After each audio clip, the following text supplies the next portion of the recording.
Welcome to Profit Boss Radio. I'm your host, Hillary Hendershot, certified financial planner and owner of every money mistake you can imagine. I now run a successful financial planning and wealth coaching firm. I'm here to share with you what I learned turning failure into financial freedom. Profit Boss Radio is all about how women like us are authoring our own lives, rewriting the rule book of money, and running incredible businesses. If you like this show, hit subscribe, share it with a friend, and leave us that 5-star review. Are you ready, Profit Boss? Let's do this.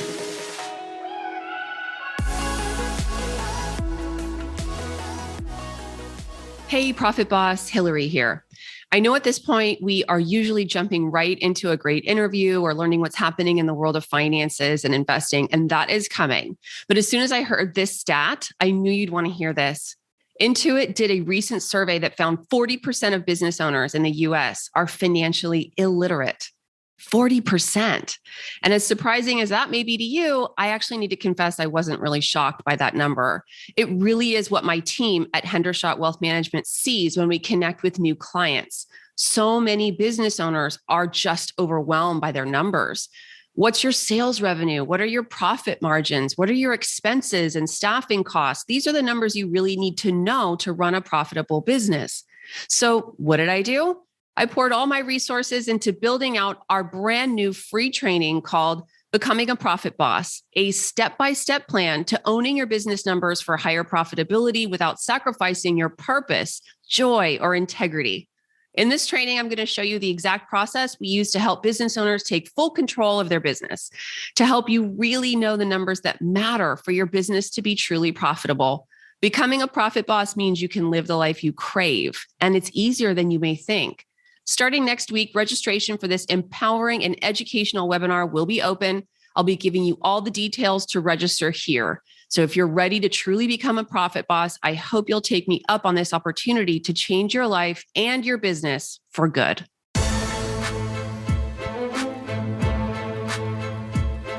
All right, Profit Boss, welcome to the next episode of Profit Boss Radio, where today we are talking about the juice, the stuff, the how to make more money with less time with my friend and guest, Kelsey Kerslake. She is a mother, CEO, creative director, and business coach. She's also the podcast host of the Aligned Business Podcast. Over the last decade, she's helped hundreds of online business owners build their brands and online presences. As the founder and creative director of Pine Gate Road, a personal branding and web design agency, she has an MFA in graphic design from the Savannah College of Art and Design, and in 2016 successfully made the transition from working in corporate America while pursuing a side hustle to being the CEO of her online design agency and education business. Kelsey, welcome to Profit Boss Radio. Well, thank you for having me. I was almost going to re-welcome you, but thank you for having me. Just roll out the red carpet. We're both welcome here. Thank you. Yay. I got so excited when I saw this kind of story from you as a potential episode topic. I feel like maybe it's just me that it's kind of where I am, that I'm sort of desperately seeking more free time, more white space in my business. But the idea of working less and making more is so hot. Can you tell me, how did you become an expert in that? Yeah. So I kind of did it by accident, but I also knew that I was never going to get into business and have a life that I didn't love. And so I've always used that as a gauge for making decisions in my business and how I grew things and even my career. And so I really got into it when I knew that I was going to start having a family, and I wanted to make sure that my business was at a point where I wasn't taking a maternity leave and just taking time off. I was at a point where I wanted to be able to have my business grow as I took the time off. And so it was about 3 years of navigating that, growing my agency and getting it to a point where it could run kind of without me if it needed to. And yeah, so I was able to scale that. And that is when I decided to start teaching other people how to do this as well. Awesome. And so when you set out to create an agency that didn't require a lot of your time, or that, as you said, could almost run without you, what are the things that you put in place? What's the differentiating factor between your business and someone else? I mean, most business owners get burnt out at some point because it's just escalation of time commitment. So how did you avoid that? Yeah. So I really got clear on where I wanted to head and what I wanted my days to look like. So at every stage in my business, I'm always thinking of in a year from now or 6 months from now, what do I want my actual days to look like? And I make decisions on what I do as a CEO based on that. And then I hire the team, I build in the processes, I guess we use this word judge my offerings to make sure that it's not my time being spent and that clients are still getting what they need and they're still getting excellent results, but it's my team or the processes or, recordings or just different things that aren't me delivering those results. Okay, say more about that. What are three of the tools that you use or tactics that you use as an example? You can give me 4 or 5 if you want, but like, what are the things that actually enable you to not be part of the product delivery? I think that you do have to get a product delivery system in place. So I would say what is the result that you're getting your client, right? You always want to keep that in mind and make sure that that is excellent. And then what process do you go through in order to get that result for your client? So for example, we have our branding and web design clients in the agency. And even though every single client is doing something unique and they're doing something really special, and we give them this custom experience, they're always going to go through brand strategy. They are always going to go through brand design. They're always going to go through website strategy and marketing flow and website development. And so we build these processes and a schedule. And this does take time and experimentation. It's not like you snap your fingers and it's perfect. It took us 2 years to get that process really truly down and building the team in place for them to deliver the client's excellent results without me having to be there. So I think it's first, number one, really diving into that process and making sure you have a standard process that you take your clients through, and then getting the right team in place and training them over time to deliver the excellent results, and make sure that it's okay for them to make mistakes along the way while you're there. And so that was one thing. There's that time where you're training your team. You're more in it then, but you're doing that with that future goal of taking more time off in the future. And right. So I would dive in, I would do extra Loom videos and really make sure my team was able to deliver at the level that I personally would. And then you're really able to make that plan and slowly transition yourself out and be able to fly from there. So do you literally have a standard operating procedure manual? I mean, is everything that gets delivered to the customer is standardized and written down, proceduralized? It's a Google Doc. Yeah. Wow. Yeah, but we'll hire brand designers that I know that they have the skills and the typography skills and the education in order to deliver at that level. And then they go through our brand standard operating procedures and they're able to follow step by step by step. And there's videos of how does Kelsey think about typography and what things should we be thinking about as we're executing these brands? And again, that didn't happen overnight, but it can happen over time if you have that vision. Right. And I'm thinking probably, so how many designers do you have or how many people do you have that are delivering the consultancy package, the product to your customers? Yeah. So in our agency right now, we have a project and account manager. We have a salesperson. We have one main brand and web designer, but we do work with other brand designers when the strategy is, she doesn't do that certain style or something, and we'll hire somebody else. And she does the strategy with me. I'm overviewing everything, but that's not as much time because I'm kind of like guiding her and through our process. And then we have a web developer. So is that 5 people? I wasn't counting. Either 4 or 5. We had a lot more. We had like 15 at one time. And I was like, let's consolidate this because this is a lot of people. But I'm really only talking to our salesperson and then our account and project manager. And then she manages the rest of the team. I guess I talked to our brand designer too. Those 3. Tell me about the salesperson. So the salesperson, she is the person, if you go to our website and apply for a project, she's the one that gets on the calendar with them. She's actually I coached her in our coaching program. So she knows a lot of my business practices and principles. And then she's actually a web designer by trade.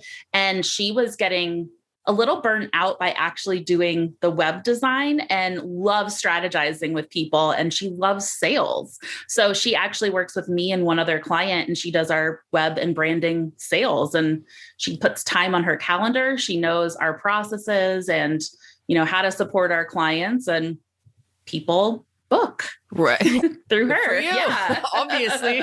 Yes.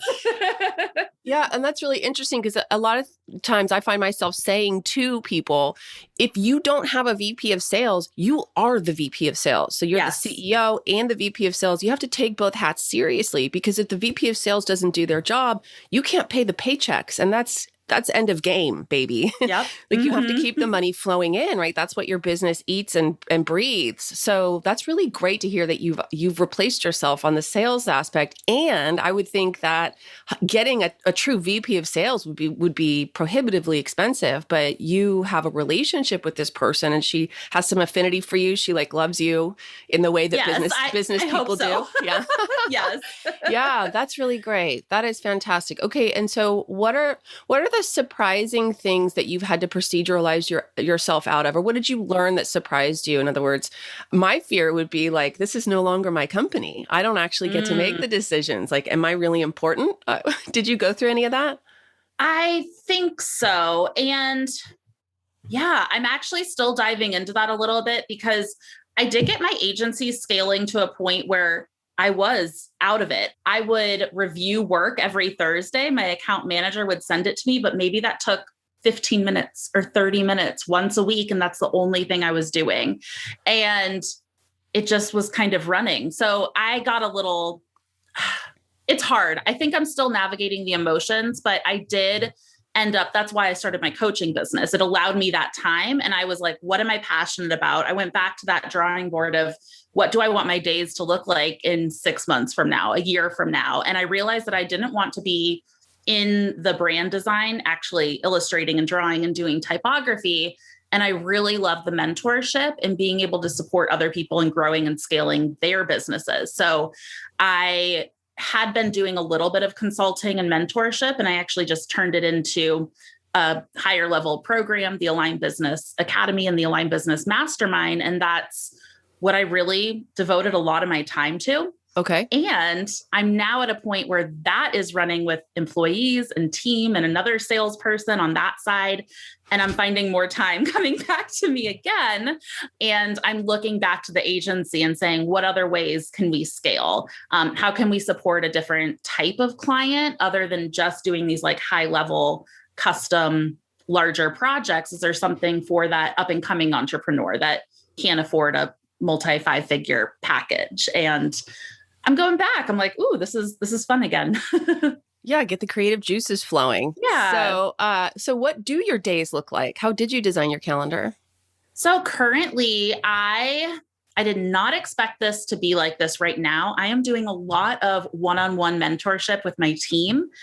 Having the transition from contractors to employees was I don't know if this happened with you or if you went through that, but in my head, it is just the energy is so much different now that I am actually mentoring somebody's career, right? Instead of just having them be in the business doing their one piece and part of it like it is in the agency. And so we have actually been going through some transition with employees. So I'm doing a lot of hiring, interviewing. I am doing one-on-one mentorship.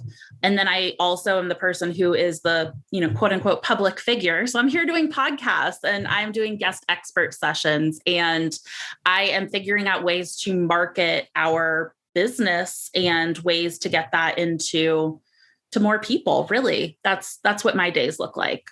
What boundaries do you put around your time? Is it literally just I work 5 hours a day, or how do you design the actual logistics of your calendar? Yeah. So I have I have a nanny share with a neighbor, and I have 9 to 5 Monday through Thursday. And so every month I take one full week off where I just have that time to myself right now to vision for my business. On Mondays, I do my CEO work. I meet with my team. On Tuesdays are my full coaching days. So we do critiques for our coaching students. We do one-on-one critiques for everybody in there. And then we have 2 coaching calls for the different sections. Wednesdays, I have a CEO day where I have nothing on my calendar. And Thursdays are half coaching, half nothing on my calendar. And so that's what my actual days look like right now. Wow. Yeah. And then I take vacations or whatever because I have team that can support any of those critiques, any of the coaching calls when needed. I still love being in there, but they're able to take that on if I need a day off or a week off or whatever. Yeah. So I have a full-time nanny. Okay. She comes 8:30 to 5:30. But I find her being here from 8:30 to 5:30, I'm in my home office right now, doesn't actually enable me to work from 8:30 to 5:30. Like, first of all, I don't have the endurance to work that long anymore. But there's also some like inefficiencies like showering, working out, grocery shopping sometimes, food prep, stuff like that. Do you find the same thing, or how do you manage that? I really want to go into this because I love it. I'm like all about optimizing not only my business, but my life. We actually have somebody that comes in to our house 4 hours a week. It's not like so much, but it's enough that like they do some food prep. They clean our home. They kind of organize everything. We get Instacart delivery for all of our food. So I never go grocery shopping. Right. My husband does the laundry. So yeah, I was like, I'm not doing this. So I'm like, I will make more money, but I will not do the laundry. And yeah, that's kind of how we do that kind of stuff. I will say like showering, working out, those kinds of things. I take my son out. I am also in a stage of my life where I'm like not being the healthiest human. And I do want to kind of change that. So logistically, I would probably do that after my son goes to bed or things like that. Okay. You mean changing like what you eat? Is that what you mean? Or you're talking changing about working what I out? Eat or just working out. I'm like, I don't have a time where I'm like working out right now, but yeah. I do a lot of, I do Daily Harvest. This was my lunch. Do you know what Daily Harvest is? Yeah. So I love Daily Harvest because I can make smoothies and just like on the go be able to do that.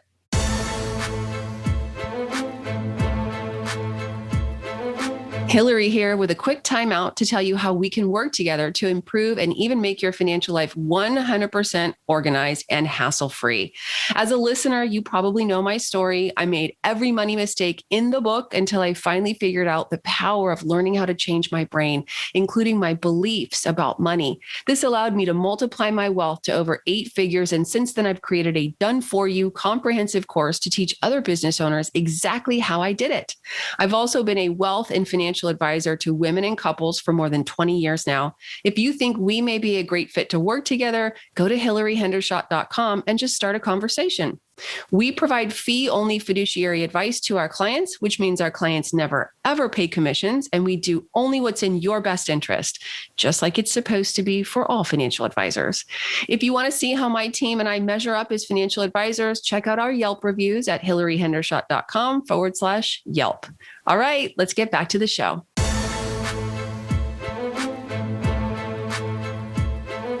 Yeah, little ways of having healthy food that travels is key. It's key. Yeah. I listened to a health coach. She doesn't like the term health coach because unfortunately I feel like the MLM industry has sort of taken that term. But anyway, she is a health coach, a legit one with education and stuff. And she said, I never leave the house without something healthy to eat. And I started practicing that. And it's killer. It's amazing because I never end up like, oh, shoot, I have to have a super burrito. Yeah, that's great. I always, I keep like Kind bars in my purse because I get that, I drink too much coffee and then I get the hypoglycemic crashes. And so I always have something, but I'm like a Kind bar, it's like chocolate and nuts. It's not super healthy, but it's better than a burrito, I guess.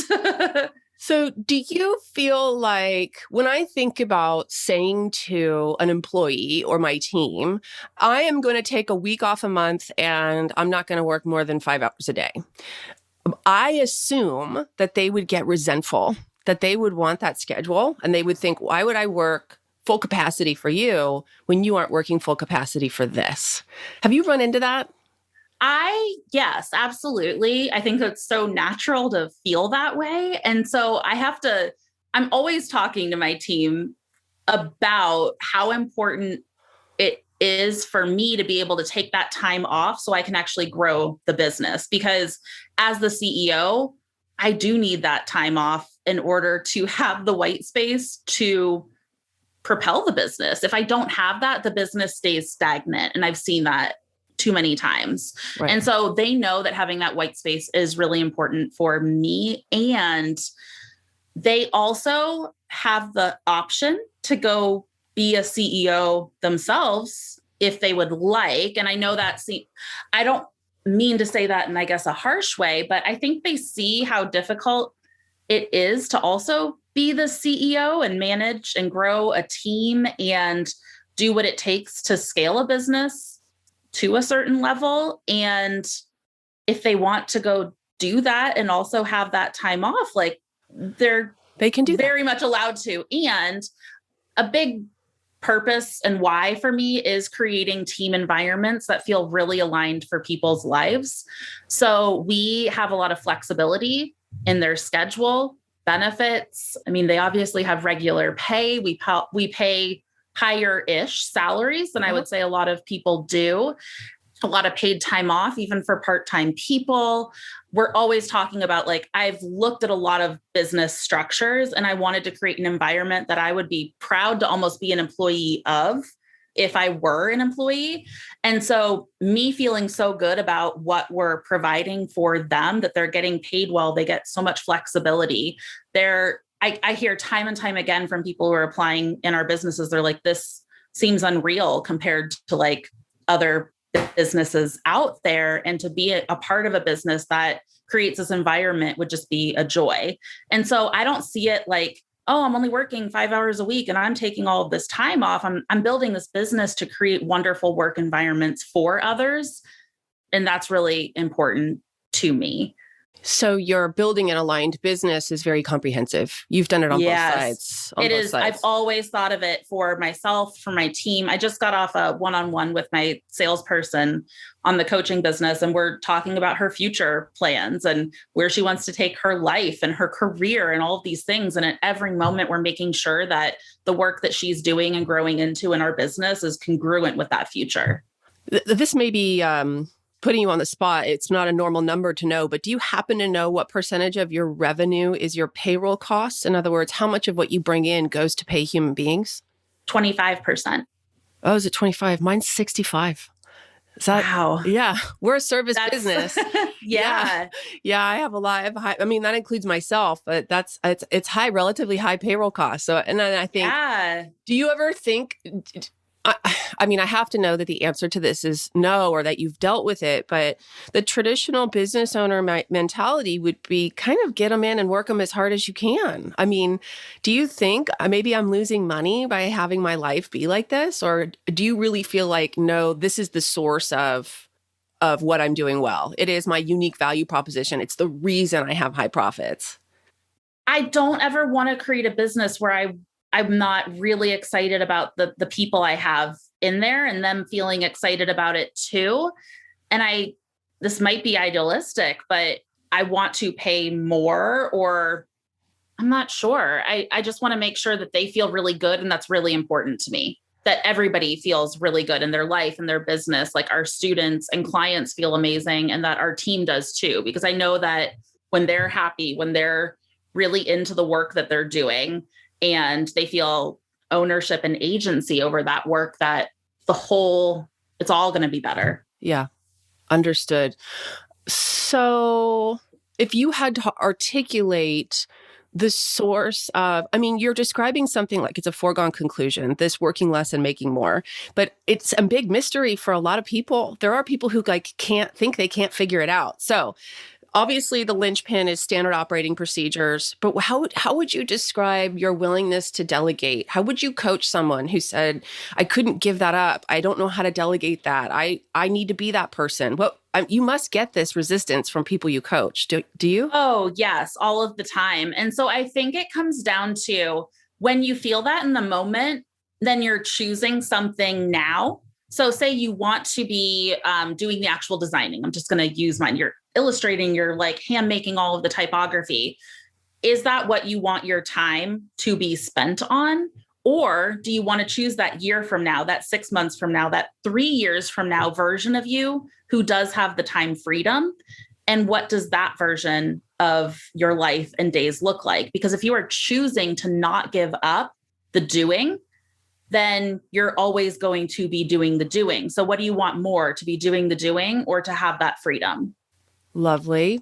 And I mean, I just feel like you speak about this. I'm repeating myself. You speak about it like it's easy. So I'm trying to pull out, because I know there are lessons learned in there that were hard. And so there are lessons learned, but I teach about this a lot, is being very uncomfortable to get to a place where you are living this wonderful life. And so every moment is really uncomfortable, honestly. Not every moment, but like you go through it and you're like, okay, I'm consciously choosing to let somebody else do this design, and they might not be as good as me, or I'm going to have to spend a lot of time to train them and get them to this place. But you're always doing these things that are in alignment with that future version of you, even though they're not comfortable in the moment. And so I think a big thing I lean into is leaning into that uncomfortableness in order to get to that better place down the road. And I always say, like, if I'm feeling too comfortable, I'm like, I haven't pushed myself into like some direction. Like, right, something's wrong here. Like,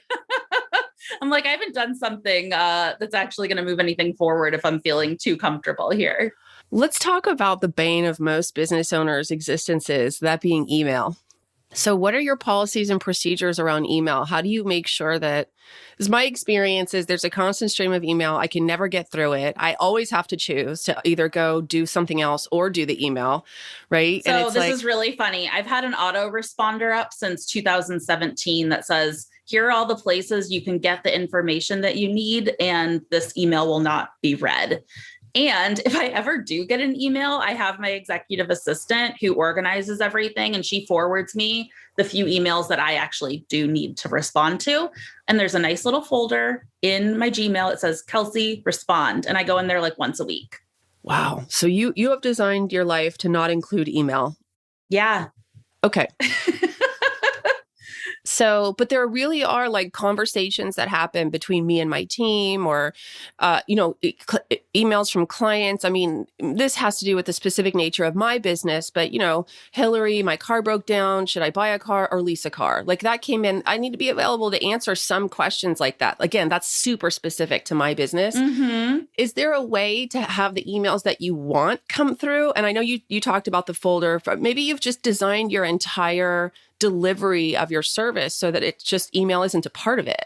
Yeah. So the delivery of our service is that they have coaches in the Align business. We have our director of operations, who's our customer service, basically for that. So they go to them.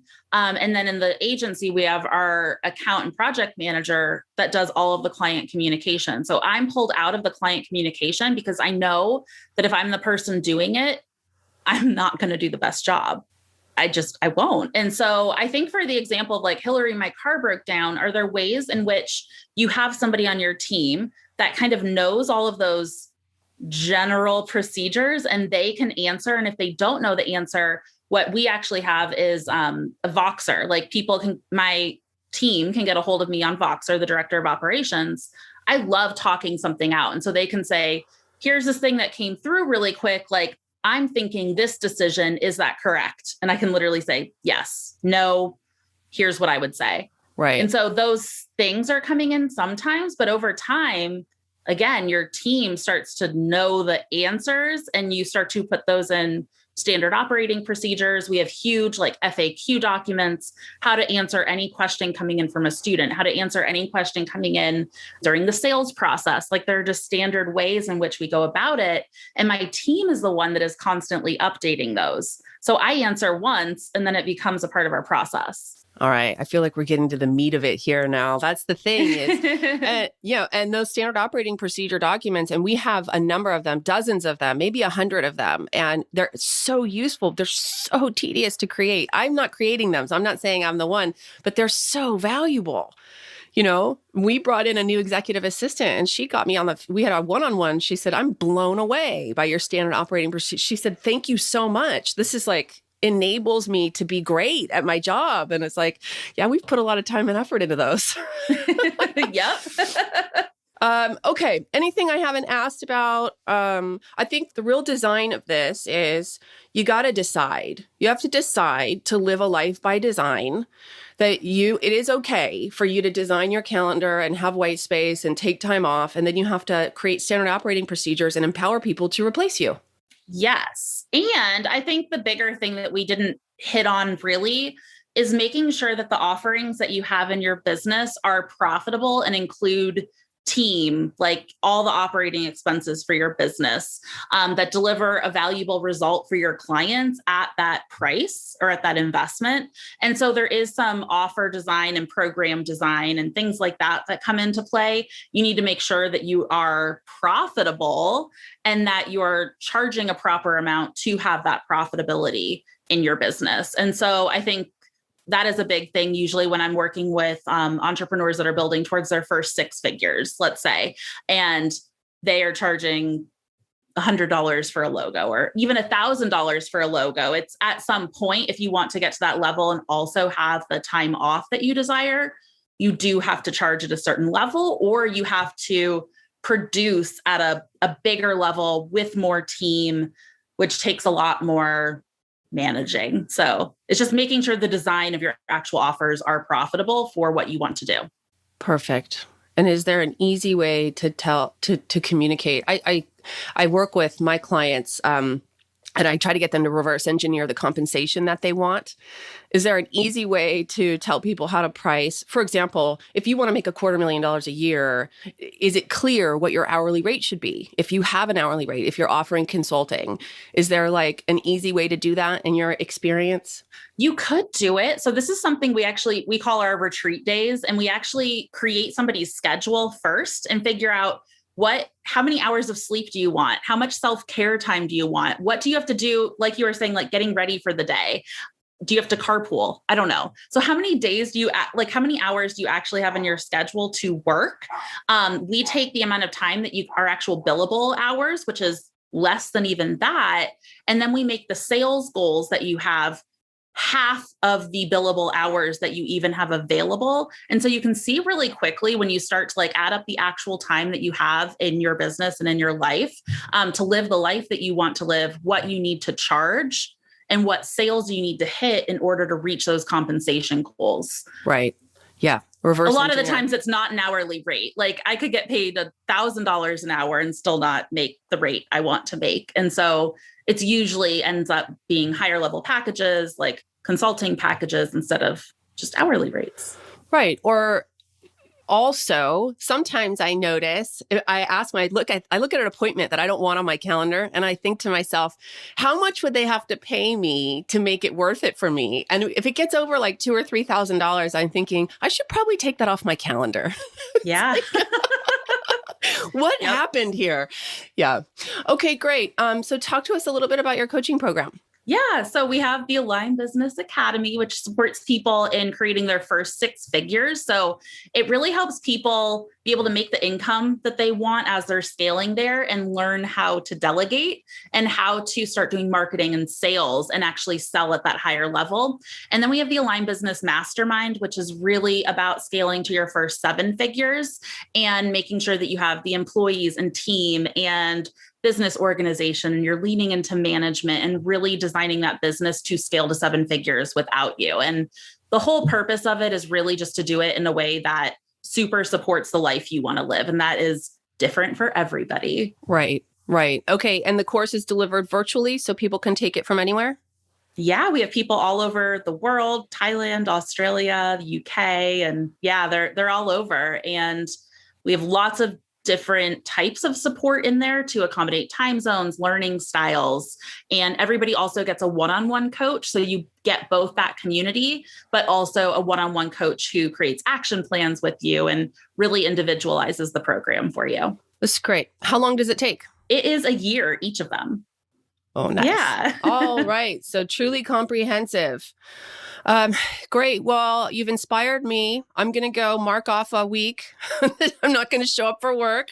No, I'm kidding. But I will get there. I will get there. Yeah. It took me 6 months. I put that on my January board and now I'm here. I took my first solid week off last month. Good for you. Yeah. Real quick, what did you do for a week? So this was, real personal. We actually we had to fire an employee, unfortunately. And so I really thought through, how do I want to be as a manager? How do I set up these structures? I was really thinking through, how do I be as a CEO and lead this team? And so this is going to sound silly, but it was a lot of bubble baths and a lot of journaling and figuring out management structures and styles for the future of the company. So you really are. But I need that white space. I'm not taking it off. Yes, it's a think time, and it's still working, but it's fun and needed, and it's that necessary white space. That is awesome. You really inspired me. Thank you for sharing. I think what you're teaching is so needed because people are getting burnt out and I'm not being dramatic, killing themselves, not they're shortening their lifespan is what they're doing, right? Yes. The gray hair, the wrinkles, the heartache, like that. And so, thank you for teaching us something that's so, so needed right now. Yeah, you're welcome. Thank you so much for having me. All right. Great to have you. As we wrap things up here for today, I need to review with you the things I have to disclose as a fiduciary financial advisor offering wealth management services through my firm, Hendershot Wealth Management, LLC. You should know that the opinions I express on Profit Boss Radio are my own, and they can change. The content I provide in the show is for general education. It's not intended as specific investment advice, nor do I recommend any specific financial products. Unlike how I roll at home with my husband, I can't guarantee that my statements, opinions, or forecasts are always 100% right. Of course, I wish I could peek into that proverbial crystal ball, but so far, I haven't found it. Past performance is not indicative of future results. I talk a lot about indexes, and I want you to know you can't actually buy an index because, of course, when you take a list of companies and create a product that allows people to invest in those companies, there are fees and expenses involved that reduce returns.